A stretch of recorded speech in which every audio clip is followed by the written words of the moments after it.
almost Times two. 700 lasers in one device. That's impressive. What you already mentioned at the beginning a couple of years ago, that would have been impossible due to the high cost of laser technology. But nowadays it's possible to create such a device with almost 700 laser diodes. So you can all imagine how powerful this device is when it comes to penetration into the brain tissue.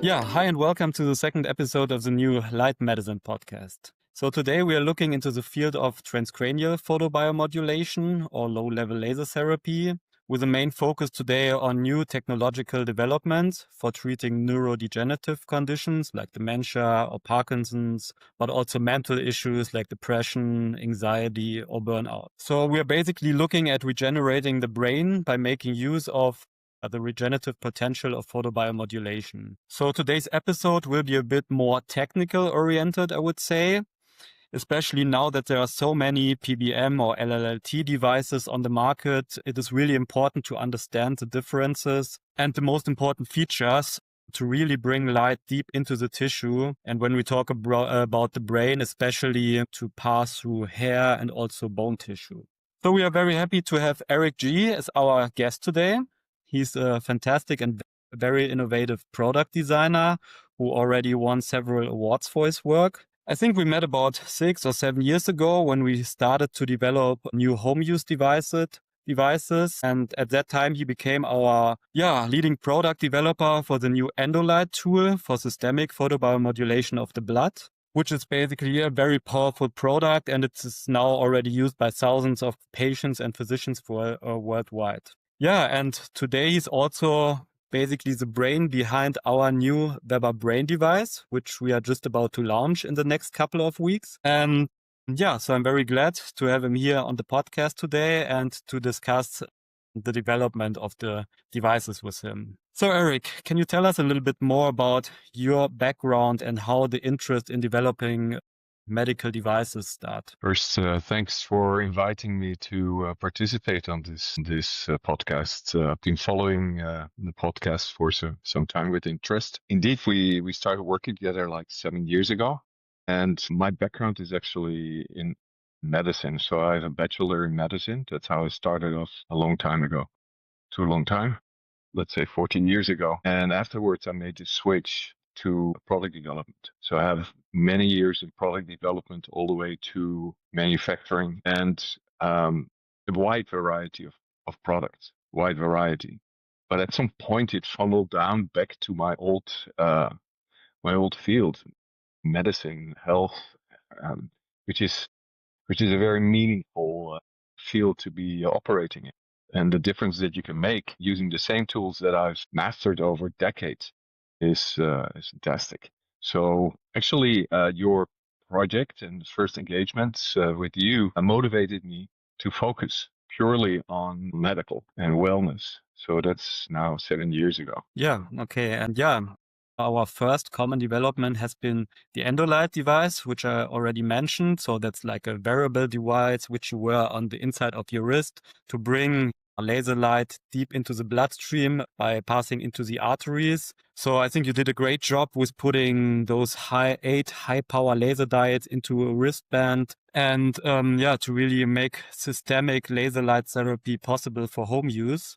I remember it was quite a challenging time back in 2020 when we started this project with the COVID pandemic all over the world. So maybe you can share a little bit about the development process of this very first project we did together. Actually, it was a little earlier, but it was definitely carried over during COVID. And the interesting thing was that we did, of course, everything remote like everybody in the world. And even you're in Germany, I'm in Holland. We still have to work remote. It's difficult at that time to see each other. Part of my work brings me often to Asia, purely because there is a little development going on there as well. This product was actually the first LLT light therapy project that I ever worked on. So I learned a lot from you and the project itself. How to say, I learned how much let's say, my medical background can add to a project. So at that time, we were looking at combining, as you said, 8 powerful lasers in a small device. You had to deal with all kind of issues like heat.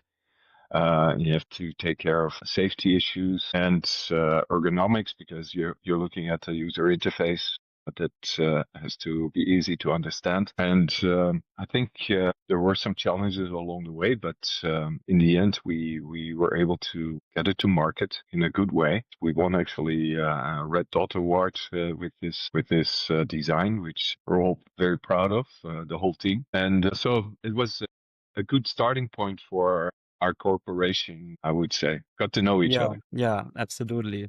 Yeah, and the Endolight, as I already mentioned, it's now a very commonly used product all over the world. A lot of doctors are basically prescribing it to the patients for continuing their protocols at home. Right now there's a big hype on longevity and biohacking protocols. So yeah, it's a very nice product for everybody who wants to invest a little bit into his own health, into and yeah, as there is this hype right now, there are, of course, plenty of such wearable devices now hitting the market, especially, as you know, from China, a lot of so-called laser watches, which you can get, online. But from your point of view, from a technological point of view, where do you see the main benefits or differences when we talk about the Endolight compared to those cheaper devices? First, we optimize the output power, right? So we spend a lot of time analyzing actually what's going on. So there are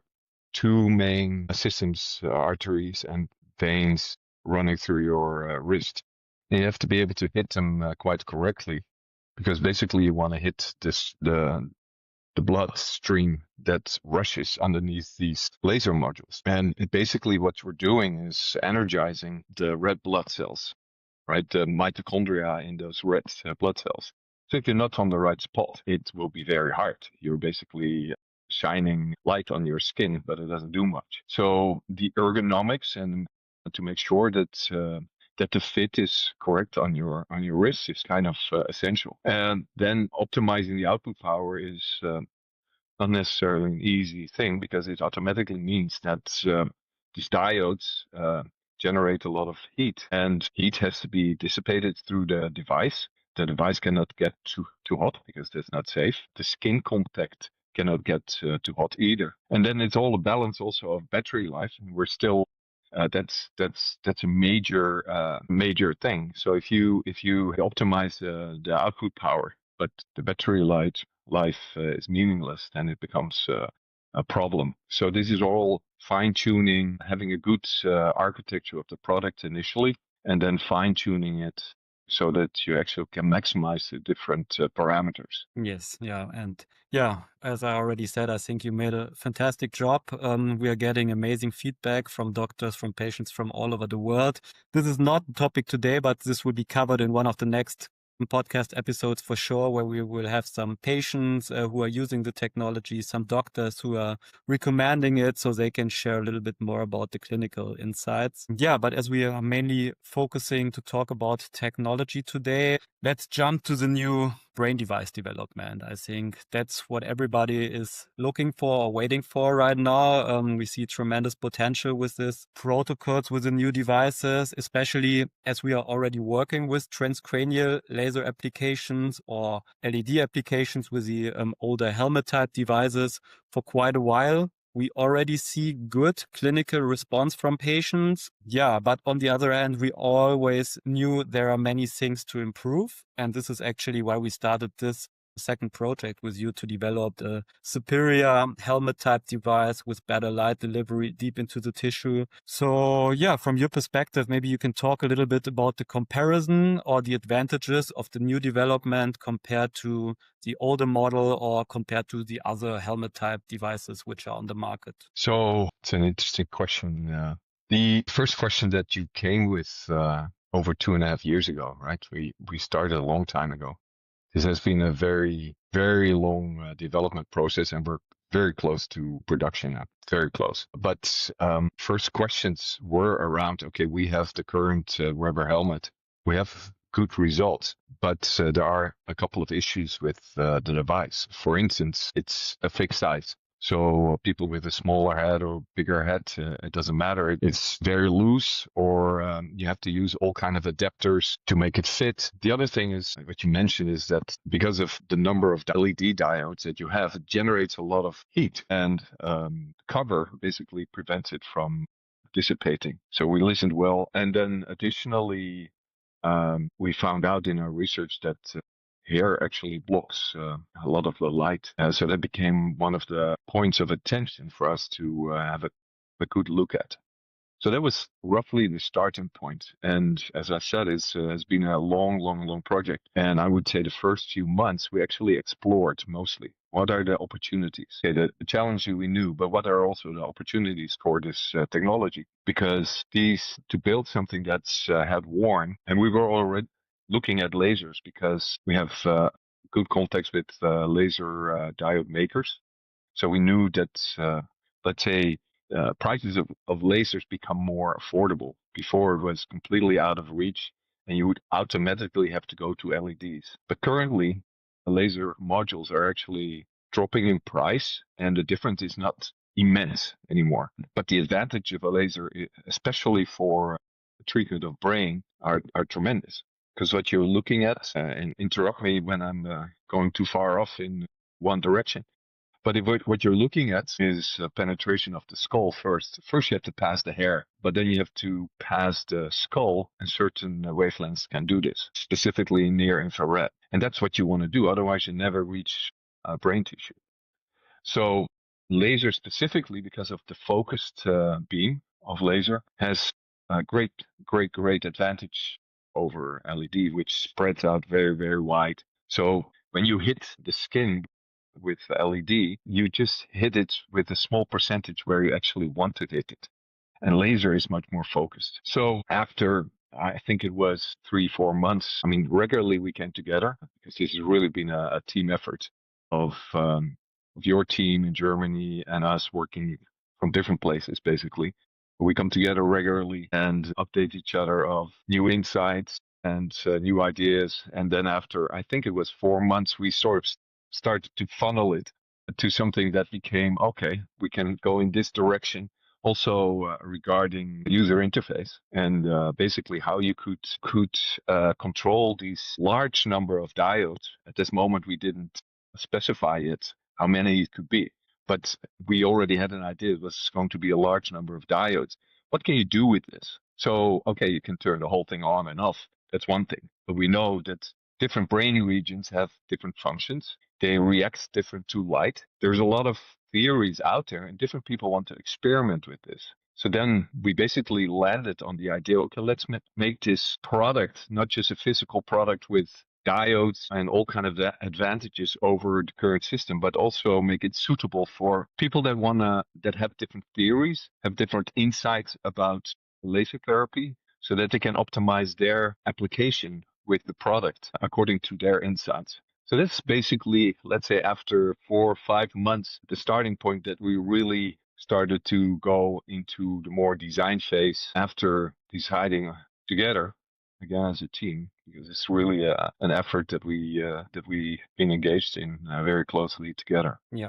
So in summary, I think, the main advantages, first of all, what you already mentioned, is that you can really make it fit to the different head circumferences now, which is making, of course, a huge difference. And then you were already talking about the issue of hair blocking most of the light. That's, of course, a very important factor. And maybe you can explain a little bit how we are overcoming this issue with the hair now. So let me go a little bit deeper into the design. I mean, we don't have to go through the whole process, but more focus on the results. So basically, we have a system, and I have all kind of prototypes behind me that show different stages of the development. If you're interested, I can highlight that, but I will take nearly finished prototype. And then what you can see is basically that we have modules in here. And we call these modules hexes because they are hex-shaped. A hex shape is really suitable for creating, let's say, a spheric shape. And each hex shape, and I have smaller versions, let's say here, like this. Each hex shape has six diode positions. This is a PCB that goes inside. So each diode position generates a light, obviously. Then there is a lens system on top of this. Basically, these are the lens holders. I can show you the lenses later, but it's not really relevant. But basically, and on top of this, you have what we call light fingers. So I can show that. We can show that here. And these light fingers are shaped in such a way that you can basically use them like a brush, right? So you can place them on your head, and if you wiggle it, it will, like a finger of a brush, it will get close to your scalp. And that's the whole objective. So we want to get close with these light fingers to the scalp so that the light is not blocked by the hair. It's a quite simple concept, but the execution of the concept had big consequences. Because now what we're talking about is a structure that you have to be able to use on, as you said, people with a large head, small head, different shapes of and then you have to have this like spheric shape where the light fingers had to get very close to your scalp. So that took us a good number of months to actually get to a workable concept. I remember very well that after, I think it was at least 7 months, that we came together again, and we had a mechanical concept. You put it on your head and you test it, and there was automatically a smile on your face because you understood that actually the goal was within reach. But it was a mechanical concept at this point. And going from a mechanical concept to actually fit in the electronics is quite another thing. That's sort of the explanation why things take a long time. Because then you have to optimize, you have to test, you have to optimize and test. These things have to be not just work, but they have to be sturdy enough so that people can use it for a long time. It's not going to be it's not a cheap device, and it's because of its complexity, it has some fragility. So we have to optimize this so that it can be durable. So we did a lot of testing and optimizing both on the electronics and the mechanicals to get where we are now. So that's roughly it. I can show some. I have some parts that basically give the structure, because the base structure is let's say this frame that has 3 semicircular springs.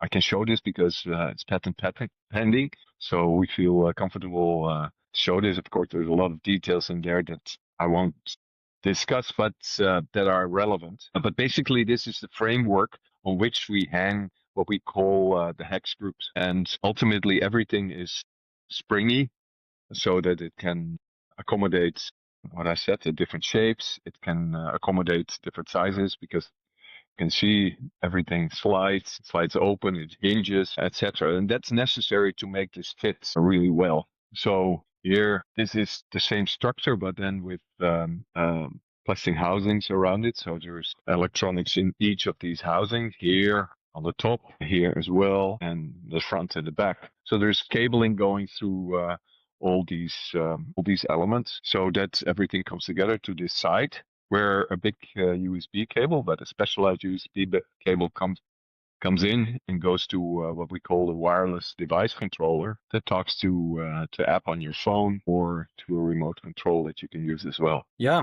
in a nutshell.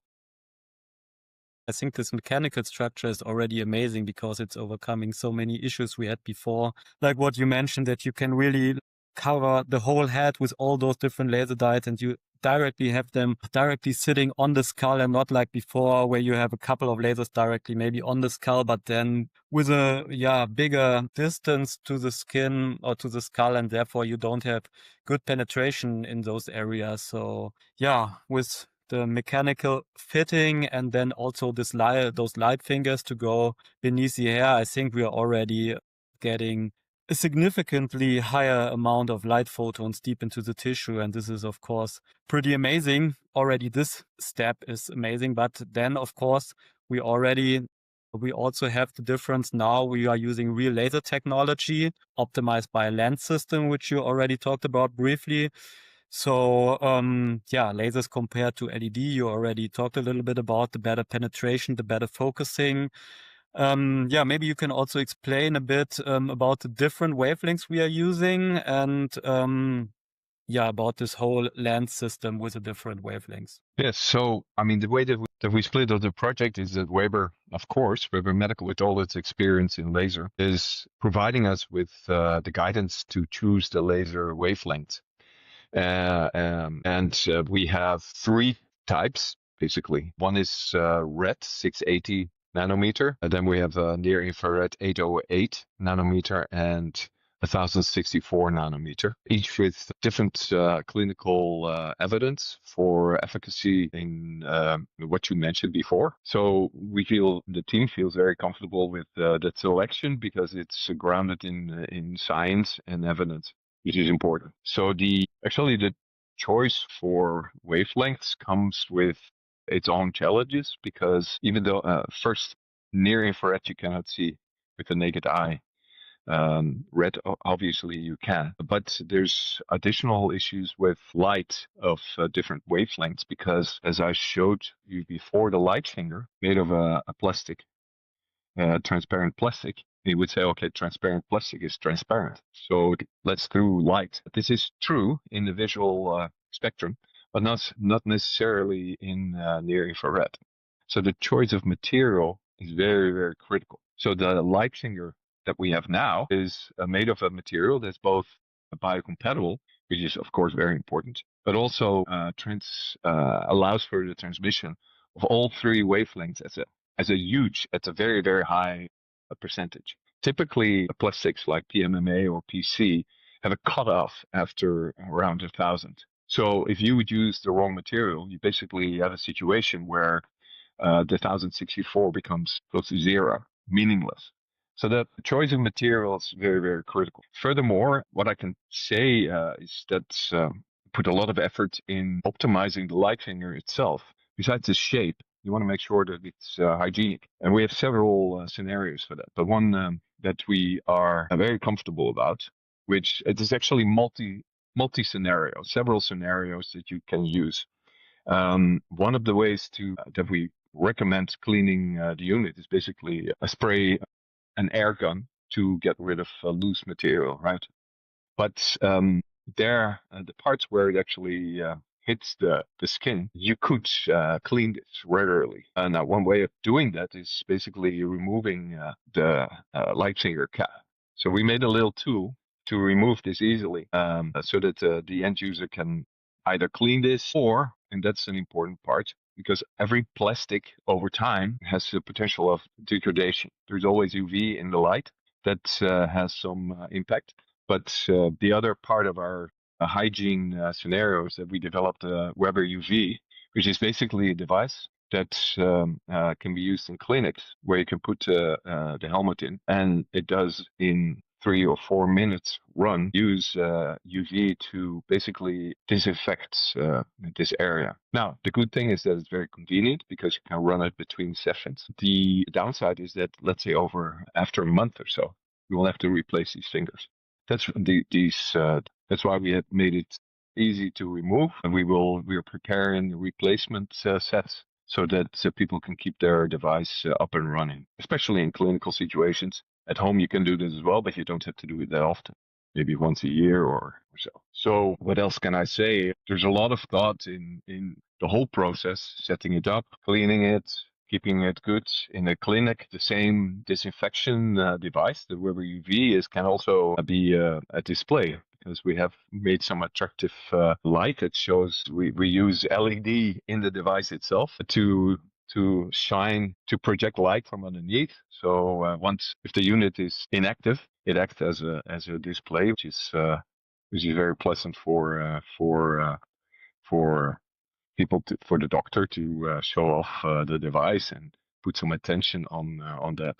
So yeah, I mean, you know the product. Maybe some other features that I can explain. A lot of the stuff, of course, of the products is behind the scene, right? Because besides the development and to bring the product to production is a challenge in itself. And then we have to develop all kind of fixtures and tools to put it together. And I've prepared just to show you a little bit of what's going on. And these are, I'm in the engineering department right now, so I grabbed some things from people's desks. But this is just an example of a really small fixture that we use to put what we call the FBC cable, place the FBC cable on the hex PCB. It's important because it has to be done correctly, and then we fix this plastic part so it stays in place. And then we continue putting it in the total assembly. For that, we also have created a tool that looks like this. So we have several tools of this because we have different groups. And this is a very practical way to actually optimize the production process. It's normal done for any product, but for this product, it's definitely something to put a lot of attention in. So for the last 2 months, we've put a lot of work into that. But besides that, of course, on the electronic side, you have to do similar activity to make sure that all the components on the hex PCB work correctly before you put it all together. Because if you find out too late, then you have to disassemble everything, and the disassembly is a fine process. So you want to make sure that you test in every step, record everything. We're using QR codes to track everything, so we can later go back and see if there's an issue, where the issue exists, so that we can do corrective actions. That's typically the case, but it's definitely the case for this product as well. Yeah, thank you for explaining that, especially for already bringing up one of my next questions was actually aiming at how to sterilize the device, because it's, of course, usually a very common question from clinicians or practitioners who are using the device on different patients, maybe some fatty hair issues, or you really have to make sure it can be sterilized easily. And I think you already explained it pretty well that we are using this ultraviolet sterilization system, which is very common these days, because we all know that especially UVB, UVC light is really able to kill all different types of pathogens. It's really a great tool for sterilizing without using any fluids or things like that. Or I think you created a very nice solution for this with putting the helmet into this big UV sterilizer. It looks very nice. It's a very nice display, but I think it's also very effective for cleaning the device easily before using it on the next patient, right? Definitely. So there's, this has been a little bit like playing chess, because you have to think so many steps ahead in different scenarios. And because UV has an impact on the materials, so we had to make these. First, we had to look at making sure that all the materials in the helmet themselves are UV resistant, especially this one. Because if after some time the transmission rate goes down, then of course your effectiveness of the treatment goes down as well. So having these sets of replacement caps available is very, very. I think it's a good strategy to keep the product up and running. Yeah, absolutely. Yeah, and going back to the wavelengths questions, I think it's important to emphasize again, because many people will usually now ask us, which wavelengths are you using? Why are you using those wavelengths? I think it's very important to mention that you have a very special new diode technology now with diodes which can emit up to 3 wavelengths. And we are using this combination now of a red wavelength, I think of 680 nanometers, then the very common 810 nanometer infrared wavelengths, which we were using in all our other devices for many years, of course, backed up by a lot of research. And then what you also already mentioned is the 1064 nanometer infrared wavelength. So the rationale behind is to reach different layers of the tissue with different cellular effects. Of course, as I already mentioned, all backed up by a lot of science and research. But anyway, we will also talk about the differences of different wavelengths when it comes to penetration, when it comes to cellular effects in one of the next episodes of this podcast, where we go into a little bit more into the science behind this transcranial approach. Yeah, I think it's important to mention the different wavelengths we are using, and I think there is no other device or technology on the market right now which is working with different wavelengths for different penetration, which have all proven to be very successful in clinical outcomes. The 808, 810 that you mentioned is actually 808.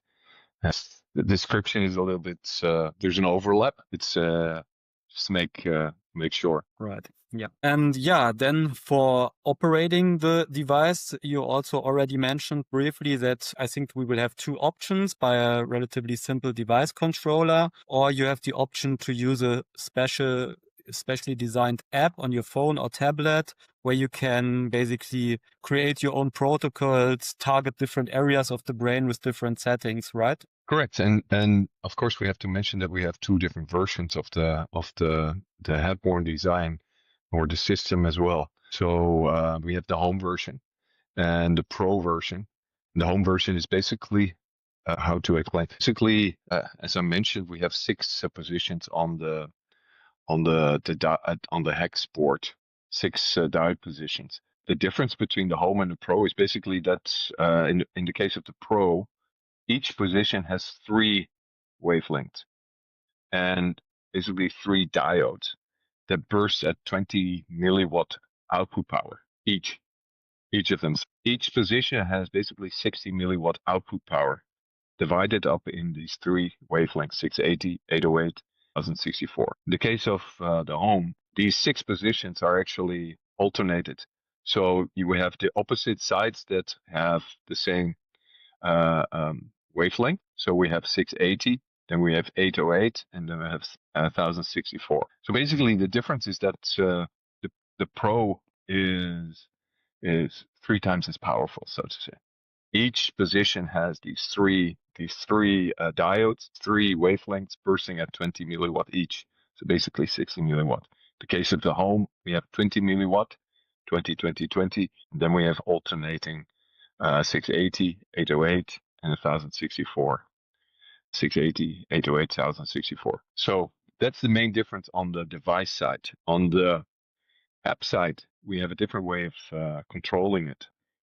The Pro being definitely a more professional device. It's possible to control different regions on the device that correspond with different regions of the brain. Basically, we separate this prototype is not fully complete, but we basically distinguish the frontal side, let's say the back side, occipital side, the top side, parietal side, and the temporal side. And these sides, these groups, can be separately controlled. They can be controlled for output power and frequency. And this can be done on the level of each wavelength.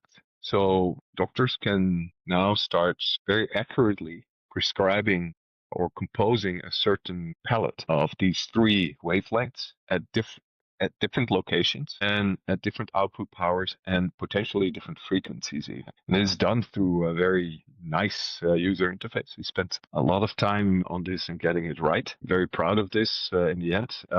But it gives a tremendous amount of control so that certain conditions can be treated in a different way.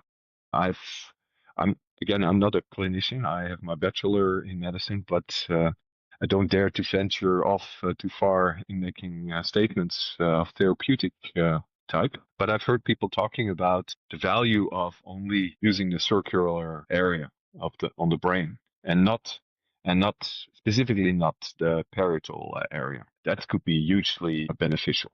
And we offer that control later on, but there's an ongoing development. We will have even a higher level of control, not so much in the app, because the app has a small user interface, but we're looking at creating a console type of setup that gives control on the hex level, on the small level, and potentially also with a timeline so that you can make patterns changeable. So there's different people that are working with light therapy that have different theories that are currently actually not possible to implement. And this device and the user interface enables clinicians, researchers to actually apply these different compositions to test their efficacy. And just to add, can you tell me how many diodes we have in each version in the Pro compared to the home version? How many laser diodes? So each hex has 6 positions. In the case of the Pro, each position has 3 diodes. So basically, hex has 6 times 3 is 18 diodes times 20 milliwatt, right? And the whole system, both for the home and the Pro, has 38 hexes. So we're in the around 600, what is it? 684 diodes in the Pro and 228 diodes in the Home version. Yeah, very And again, impressive. As you can times all 20 imagine, milliwatt. almost Times 700 lasers in one device. That's impressive. What you already mentioned at the beginning, a couple of years ago, that would have been impossible due to the high cost of laser technology. But nowadays, it's possible to create such a device with almost 700 laser diodes. So you can all imagine how powerful this device is when it comes to penetration into the brain tissue. And one thing to highlight, because there's a lot of confusion about power in the industry, what we see. But what we're talking about is optical output power, and which is very, very different from electrical power consumption. So a lot of manufacturers are stating electrical as the power of the device. This is not correct, especially in the case of LEDs, because LEDs have a very low efficiency. So maybe 70% of the power is only generating heat. In the case of a laser, is much higher. So even if you start with the same input power, the output power for laser is completely different. Add to that our system for light fingers, where actually the effective output power, optical output power, actually reaches the skull and hence the brain tissue at a much higher rate. You're talking about a factor difference, a high factor difference between, let's say, what LED can do and what laser can. Right, absolutely agree. Yeah, this is of course also going a little bit into laser physics. Then we could talk about light or power density, of course, which is really determining how deep you can really penetrate by focusing a laser. But yeah, will be a topic of, again, one of the next episodes when we go a little bit more into the science. But I think it was already a pretty good explanation, and people can understand that laser technology is really superior, significantly superior compared to LED technology, and especially here when we really want to penetrate through the skull bone deep into the brain tissue. Yeah, and then also just to summarize what you already mentioned, also our idea or our rationale behind that is creating also a home use version, of course. What we talked about in the beginning when we talk about such neurodegenerative conditions like dementia, Parkinson's, we really believe that it's crucial to have an ongoing treatment protocol. So, of course, patients can go to the doctor for the initial treatments with a more powerful device, but for follow-up treatments, for daily use at home, we believe it's really crucial to have a tool which they can use at home for an affordable price. And therefore, we have created such a system where we are offering the Pro and the home use version. So I think that's very important, both for the practitioners and for patients to know. Yeah, so in general, when we come to the end of this episode today, what are your thoughts on future perspectives? How do you rate, in general, the potential of this device or of this transcranial approach for helping people with severe brain issues? Where do you see the potential? Well, again, I don't pretend to have any therapeutic knowledge, so I will be conservative in my statement. However, knowing from what I hear and what I read, that light can do, the improvements that we have made compared to any other system are extremely significant. So the fact that we can actually bring light where it needs to be, not on the hair, but for a significant part close to the scalp, that we can bring it focused, which, I mean, by a factor enlarges the impact of the laser light because it can reach the brain. I think that this is a great system. Of course, I've designed it myself and we worked on it ourselves. But really, if I compare it based on those metrics, and of course also what we've heard, because we've already shown it to a lot of people during ISLA events, and the feedback is very, very, very good. So I think we have a really, really good product for many years to come. Additionally, something that I want to show you, and this is just a practical thing, but we put a lot of efforts and attention so that this is also a practical product, right? So with that comes a carry case that protects the product very well. So just want to show you this because it's not an afterthought. Products are fragile, so you need to protect it well. So we have developed this case with features we call as like sleeves that prevents these hex groups that are springy, that it vibrates too much, so that this unit can travel with you wherever you go. So they can use it also on your trips and whenever you. This is a therapy that you want to do daily.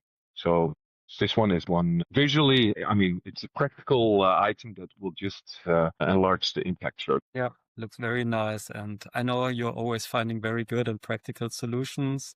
Now this whole project is basically coming to an end soon. I know it's been a lot of work, a lot of tough challenges you met on the way. But, so do you already have some new projects in mind, or what are you focusing now on after this helmet project? Actually, this project is never coming to an end because we have to besides building the product and making sure that it's manufactured, you have to offer very, very good service. So we're setting up the service system as well together with you so that if there's any issue that customers feel comfortable, that they get very quick feedback and get their products well serviced.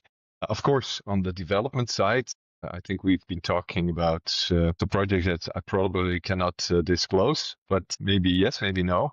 But still using laser light in an application that might be very practical as well for overall health, I would say, without giving away too much. Yeah, right. Yeah, so I think this was a very informative talk today. So first of all, I really want to thank you for your contribution. Do you want to share anything else with our listeners, or some final words, some upcoming events maybe where they can meet you? Maybe you will join us in Las Vegas for the A4M conference. We still need to talk about that, or anything else you want to share? Well, we are very, very interested to get people feedback, because especially on the app front, it's not static, so we can still optimize things. People, especially doctors, have ideas about how we can optimize it, or as I mentioned, how to implement certain things in the console. We are definitely very much open to have a conversation. Either during one of the events or shows, or just contact us through you. It's probably the easiest. For the rest, yes, our cooperation is very tight.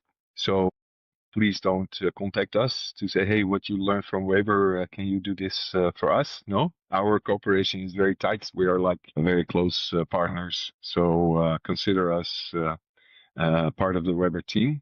For other projects, we're always interested to talk. Yeah, thank you, Eric. I think this was a very good point for all of you listening to that. If you're going to use this technology as a patient or as a doctor in your clinic, we are always very happy to receive your feedback, to work on collecting research data together. So please feel free to reach out to us for looking into collaborations or sharing your feedbacks. And so thank you again, Eric. Thank you for everybody out there listening to us. And if you enjoyed this conversation, please feel free to share it with someone who might benefit from that. And the podcast is now live on YouTube, on Spotify, on Apple. So please follow us and look out for future episodes where we will also dig a little bit deeper into the research, into clinical protocols, and of course into different fields of light medicine.